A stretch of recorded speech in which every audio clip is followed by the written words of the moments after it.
Comme les énoncés et les contextes des problèmes concrets varient d'un exercice à l'autre, il n'existe ni de démarche universelle ni de recette générale résumant la résolution de tous les genres de questionnements. De toute façon, il est recommandé de lire attentivement l'énoncé et de respecter différentes étapes qui permettent un traitement clair, structuré et compréhensible. Illustrez ces étapes en résolvant le problème ci-dessous.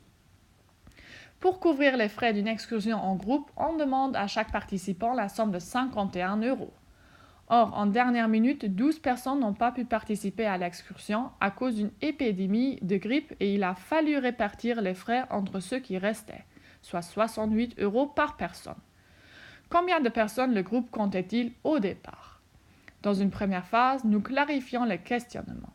Nous choisissons l'inconnu en tenant compte de la question posée dans l'énoncé.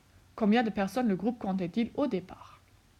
De ce fait, nous fixons l'inconnu X comme représentant le nombre initial de participants. Par la suite, nous relisons attentivement l'énoncé et retenons toutes les informations utiles. Le but principal est de traduire le texte français en langage mathématique et d'établir une équation, c'est-à-dire une égalité correspondante qui nous permet de déterminer la valeur de X. Une première information concerne le prix initial qui s'élevait à 51 € par personne. En plus, l'énoncé évoque que 12 personnes n'ont pas pu participer à l'excursion, c'est-à-dire que le nombre initial a été diminué de 12. Nous concluons que le nombre final de participants est égal à X moins 12. En plus, d'après l'énoncé, le prix final pour ce nouveau nombre de participants est égal à 68 € par personne. Ces informations permettent d'établir une équation traduisant l'énoncé. Comme les prix ont été choisis de telle manière à couvrir tous les frais et comme ces frais restent inchangés, x fois 51 doit être égal à, entre parenthèses, x moins 12 fois 68.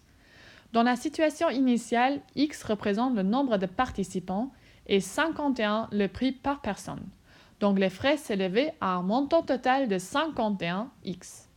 Pour la situation finale de x moins 12 participants, le nouveau prix de 68 € a été fixé de telle manière à ce que le même montant de frais soit couvert.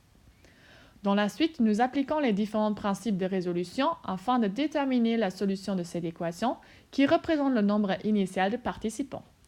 La dernière ligne indique que x est égal à 48. Finalement, nous notons une phrase de conclusion qui répond de façon claire et précise à la question de l'énoncé. Au départ, le groupe comptait 48 participants.